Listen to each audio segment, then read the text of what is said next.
This is the 1989 version of what has occasionally been referred to in the past as the Gene and Harry Show. The League is indebted to Gene Gady and Harry Broder for the many times they have served as the moderator and the timekeeper for this event. Sadly, Harry is no longer among us, and Gene has chosen to be in the audience this evening. The League of Women Voters, open to all citizens of voting age, is a national, nonpartisan organization devoted to promotion of good government and voter information and involvement. It does not endorse political candidates or parties, but it does take stands on issues after careful study and research. And now let me explain the procedures for the evening. Sitting in the middle with me are the three panelists who will ask the questions of the candidates. Let me introduce Diane Fitzpatrick, who is editor of the Sun Observer, Maggie Jorgensen, president of the League of Women Voters, who you have just met, and Dr. Winston Ritchie, who is a former city council member in Shaker Heights and is now the director of the East Suburban Council for Open Communities. Our timekeepers for the evening, sitting in front so the candidates cannot escape their traffic signal, are Dorothy Greenslade and Judy Rawson. Their signal works this way. The green light will come on after the question has been asked of the candidate. When the candidate's speaking time is halfway over, the light will turn to yellow. When their time is up, the red light will come on and they will be encouraged seriously to stop speaking at once. The panelists will ask questions of the candidates, alternating between city council candidates who are seated on my right and school board candidates who are seated on the left. The question will be directed to a specific candidate who will have 2 minutes to respond. The panelist may then, if he or she chooses, ask a follow-up question, and the candidate will have 1 minute to respond to the follow-up question. At that time, any other candidate for the office may also respond to the question for up to 1 minute. Each panelist will ask 3 questions. The candidates have not seen the questions before this time. After we've finished with this part of the program, there will be an opportunity for questions from the audience. We are now going to ask the candidates to introduce themselves, and we will start with the school board candidates and Madeline Connor. Hi. I'm a mother of 3 in Shaker Heights, and I've lived here for 3 years, and I've decided to be in business for myself. I'm in process of purchasing a restaurant downtown, and I hired 12 employees ages from 17 to 23. They basically come from inner city neighborhoods. As far as my education is concerned, I'm sorry, I forgot to remind the candidates that this was a brief 15-second introduction. It's not your fault, my mistake. So is it over with now, since it wasn't my fault? Can I continue? I'm new at this job. My mistake. Well, thank you. Mr. Next in line. My name is not Mr. Next, it's Tom Moss, and I am the father of 4 children who've been in the Shaker system, 2 through the high school, 2 still in. I'm a scientist by training, a dean of Case Western Reserve, active in Scouts and Shaker schools and some inner city tutoring, and I am proud to be running on a slate with Isaac Schultz and Judith Stenta. Thank you. My name is Isaac Schultz. My wife Margot and I and our 2 children have lived in Shaco for 19 years. My daughter Laura went through the Shaco school system and is now a sophomore at the University of Michigan. Catherine is in the 10th grade. I am an incumbent school board member and would like to continue on the board to help maintain the excellence of our school system. Thank you. Good evening. I'm Judy Stena. I would bring to the school board the perspective of a 15-year resident of Shaker Heights, a social work professional, community volunteer, and a parent of 6 children, 4 of whom have graduated from Shaker Heights High School, 2 of whom are still in the district. I was president of Malvern PTA in 1985, president of the PTA Council in 1987, and I chaired the successful school levy campaign in 1989.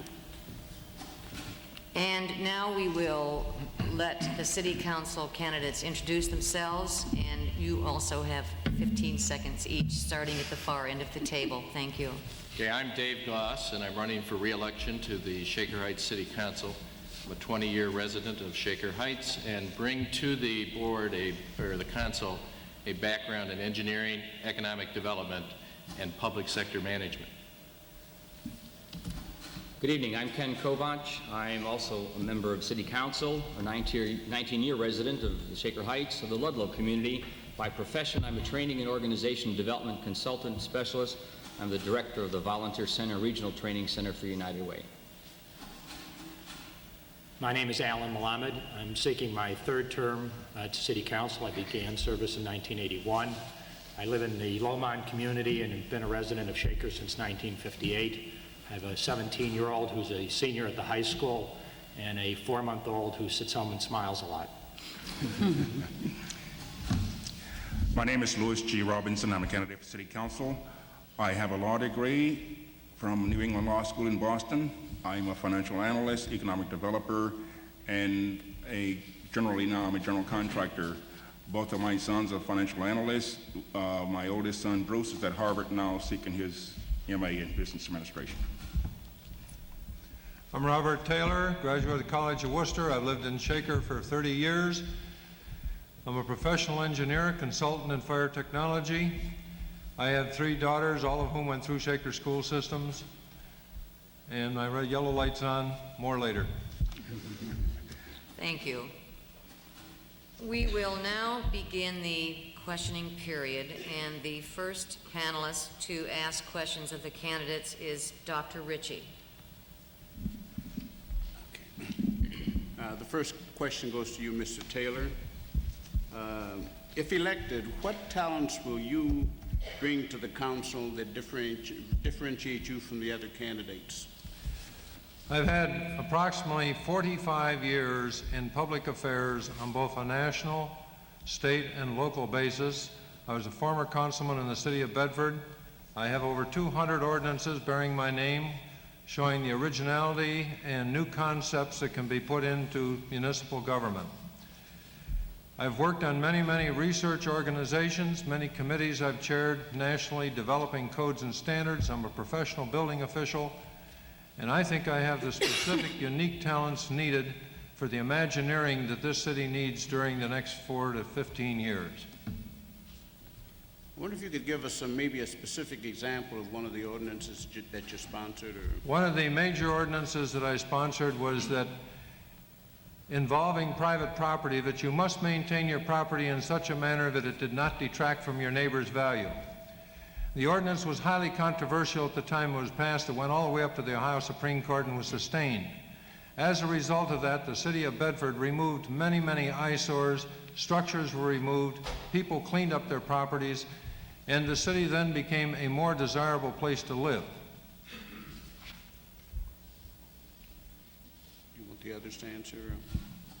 Are there any other candidates who would like to also respond to this question? Perhaps we should repeat the question, Winston. Okay. If elected, what talents will you bring to council that differentiate you from the other candidates? Any candidate who wishes may also respond, and I remind you that you have 1 minute to respond to the question. I would like to respond to that. Well, from my experience as a financial analyst, I was the Director of Economic Development at the Huff Development Corporation that built the Martin Luther King Shopping Center at 93rd and Wade Park. I bring a wealth of experience in public service. I think with my experience and background of working in the area, building that shopping center and working with the other community groups, that I will bring a practical aspect, a cost-benefit analysis to everything that's done, and inform the people of our anticipated goals and let them have an input into it and not tell the people what we have done as is presently being done now with the present administration. Any other candidate who wishes to respond to that question? Mr. Goss. 2 years ago, I ran for city council for the first time, and what I brought to council at that time was my background in economic development, where I work as the Director of Urban Development for the Cleveland Clinic. And also I had been chairman of the Shaker Town Center Citizen Advisory Committee and wanted very much to move forward on that Shaker Town Center project, and is one of the key issues that I've been providing a leadership role on for the last 2 years. And as you know, it's an issue on the ballot this year, and obviously I would like you to vote no on that particular issue. Also, I have a planning background, and we've been working very strongly this year on creating a strategic plan for the city of Shaker Heights to guide our decision-making as we enter into the 21st century, and it's called Vision 2000, and you'll be hearing more about this early next year, and I'm proud of the leadership role I played in that particular development of that document. Mr. Kovach. Thank you. I'm certain that I'm the only candidate here that's ever been in the seminary. I spent quite a lot of training in theology. Basically, as an organization development consultant, though, I've spent most of my life working with the problems of organizations and the people that it affect. And it's almost 2 decades now that I've been doing this in the for-profit and not-for-profit sector. Mr. Malamed. Yes, thank you. I've spent most of my adult life in governmental activity, both at the federal, state, and local level. I've worked in Washington on staff of United States Senator Vance Hartke, worked in Washington for John Gilligan when he was governor for the Department of Urban Affairs, and presently do work for the Ohio Attorney General. And I think I bring some skills through that governmental experience of the importance of team building, not just among my colleagues on council, but team building throughout governmental entities in Shaker Heights between the school board, council, and the library board. We've heard from everyone there. We will now let the microphone go back to Dr. Ritchie. To the schools, Mr. Schultz, do you think the Shaker schools are meeting the needs of the average student? Why or why not?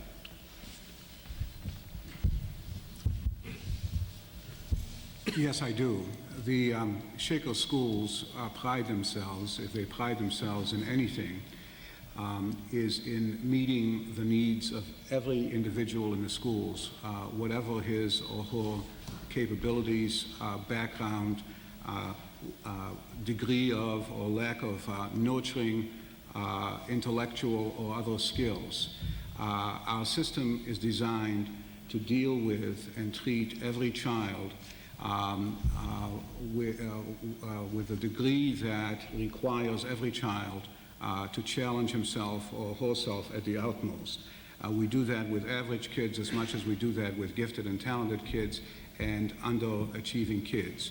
Our programs are carefully monitored. I've seen, during the time I've been on the school board, curriculum, and I know them for a fact to be superior to that you find in most schools. They're carefully monitored by the administration to ensure that this individualization of instruction does, in fact, take place. Mr. Schultz, just follow up. Is there more that you think we can do for the average student? I think we can always do more for the average child, and I think we can do more actually for all of our children. And in fact, that is what we strive to do. The consolidation of the school that took place during the last 4 years on the board, while I was on the board, was designed in part to enable us to take the resources we have and intensify their availability to all our kids. We will continue to seek after, look for programs that deal with the needs of all our kids, including our average kids. Other candidates who would like to respond to that question? Mr. Moss. Dr. Ritchie, I think this is about the toughest management question for the schools. That is, how do you deliver education to all the kinds of kids that we have, brightest, least ready for school, and the average kids? It's not easy. I think one of the things we've got to do is strengthen the advisor system. The advisors often tend to concentrate on the very most talented kids or the kids with the most problems, and I, in my own kids, have seen my average kids get lost. I think we can do that. It's just an investment that we have to make in the school system.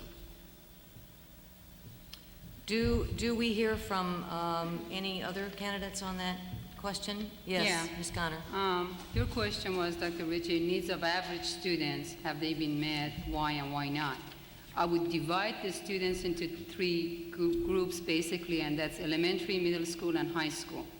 I would say in the high school area, we're doing a very good job, adequate. And in the middle school, probably doing an adequate job. But I'm not so sure whether or not we have met and are going to continue to meet the average need of the students and their parents at the elementary level with the overutilization of the buildings as it is. Currently, I'm sure many people are realizing with the overcrowding of the boulevard and many other schools. And furthermore, I think that we should really focus on the areas of strength in each child rather than a selected group of students.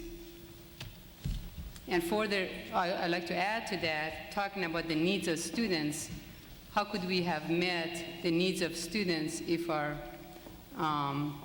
Shaker School soccer team has to go elsewhere to practice soccer? Do we have any response from other candidates?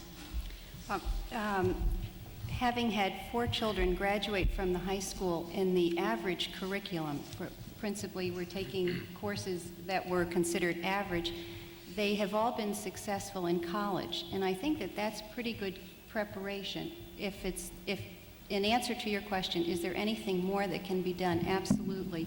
The Shaker schools are strong, and many of their programs are excellent, but they're not perfect.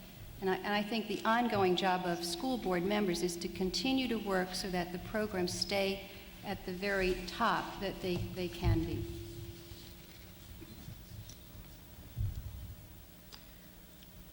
If there are no more comments on that question, we will let the microphone go back to Dr. Ritchie. Mr. Robinson, do you think the city should use taxpayers' money to support child care? Yes, for the employees, that is a coming thing. I'm proud to say that I was involved in the civil rights movement and human rights movement for many, many years, all during the 60s, and from that came the women's movement. And I was vice president of a women's group in the east side of Cleveland. So I definitely believe that is a necessity. With more women working outside of the home, it's a necessity. Along with the job, every employer should contribute to the formation of on-site daycare center, on-job site daycare center. It's an absolute necessity now for the mother to be close to the child so that the mother and child can continue to bond throughout the day, and she's there presently, which will give the child much more security. I think you answered the question about employees of the city. I think that's what you were referring to. We were thinking more generally for child care throughout the district, maybe for those that do not work for the city.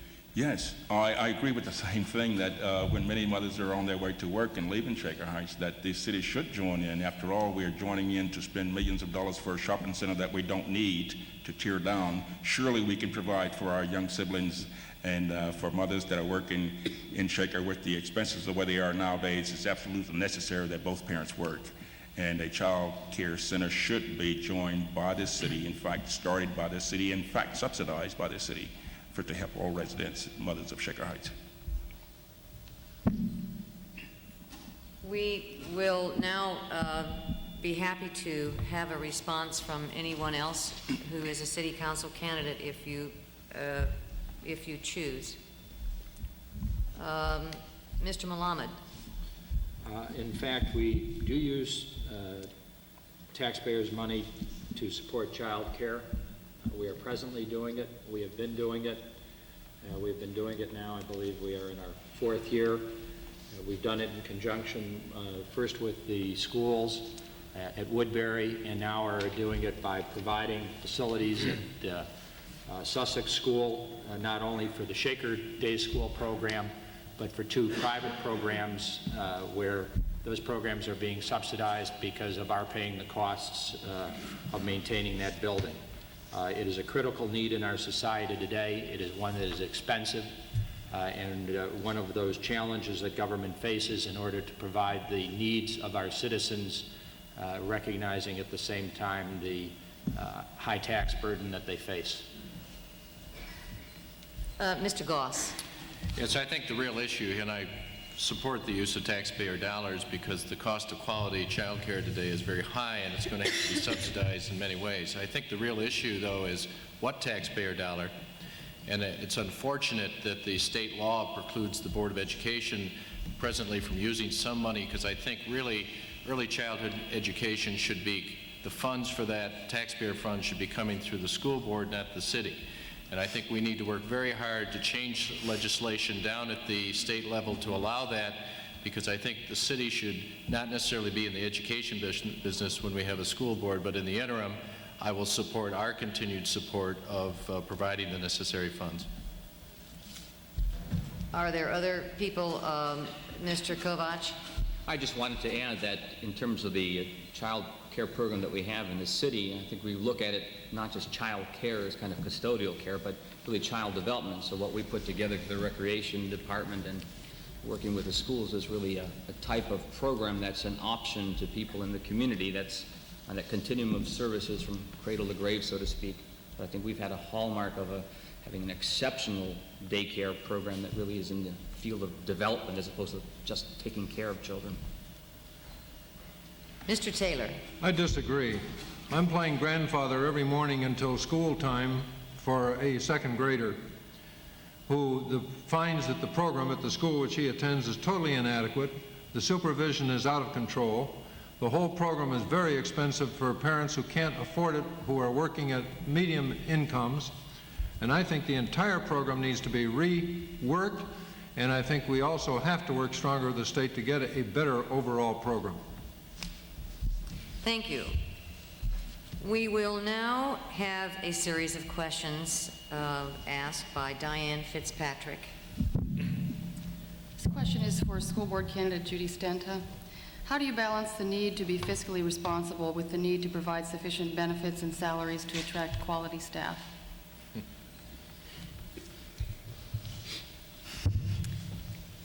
I think that's the ongoing process of weighing priorities that the school board faces. I think the excellence of a school system is dependent on a strong teaching staff. And the compensation that's given to a strong teaching staff is critical. I don't think you can sacrifice on pay to attract people into education, although nationally the teaching profession now is suffering from a lack of prestige and a lack of attractiveness due to other professions taking over and giving a lot more financial remuneration. I think that that has to be a top priority in school districts that really strive for excellence. It has to be part of the fiscal planning. Right now in the Shaker School, salaries accounts for 80% plus of the budget. I think it has to be that way to continue to attract strong professionals into the teaching profession here. Do you think that the board is currently doing enough in that area, or do you think there's room for improvement? I think that the school board tackled a very difficult issue in trying to be fiscally sound while still providing adequate benefits for its one segment of its staff, I think that that was done in good faith to try to work at maintaining a fiscally responsible position while still providing adequate benefits. I think the current school board has really taken a very close look at being fiscally responsible while still providing adequate benefits, even to the degree of making a modification in the health insurance packet for one group of staff. So I think the school board has been doing a very difficult job. Well, I'd like to see teachers' salaries be not be questioned because people value the teaching professionals. Thank you. The other candidates for school board may also take 1 minute maximum to answer that question. Mr. Schultz?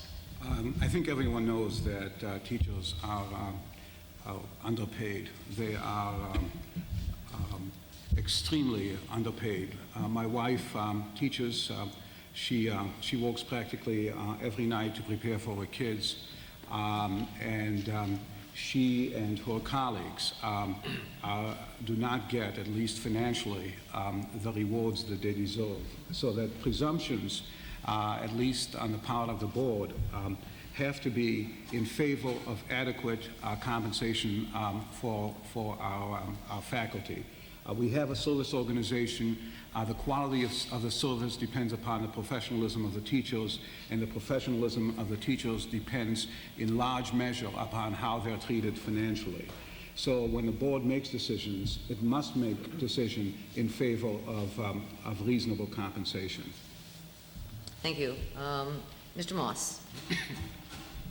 You said, how do you make the balance, which is the difficult management question. I think one way is to get the budget process, the balancing process, as much in the open as possible and get the stakeholders involved. And I mean the teachers, I mean the parents, I mean community leaders who are not parents in the difficult problem of financing the schools. The teachers are the core of the system. There's no doubt of it. I visited with them today and taught a couple of classes, and I really appreciate their frontline role.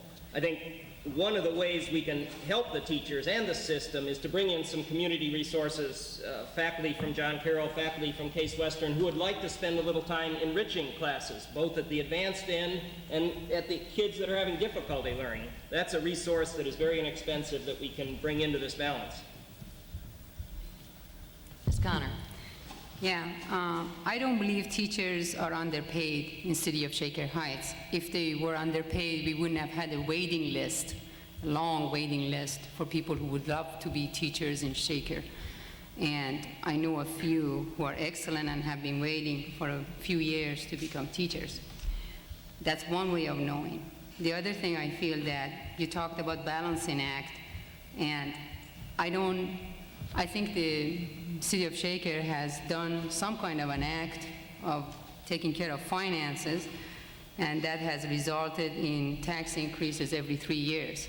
I don't know what balancing means to the current school board, but what it means is that by the Shaker Reorganization Act, they saved $500,000 a year, and they closed about 4 schools, and they only reduced 1 secretary. And they kept a lot of staff.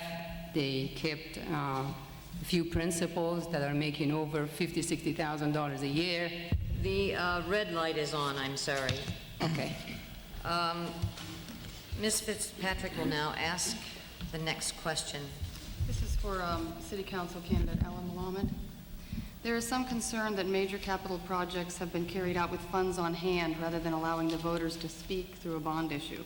Examples would be the remodeling of City Hall and the improvements at Thornton Park. How do you feel about this? Well, they clearly have been done with funds on hand. They've been done with capital funds that have come from the estate taxes, which is not dollars out of each individual taxpayer. They are state of Ohio imposed tax, of which we get 1/2 back. We have reserved those funds for community development and for items such as Thornton Park capital improvements, which we have heard from the community are needs which the community has asked for a long time. Part of our role as elected officials is to maintain a sense of the community, of their needs, and what they have expressed to us and act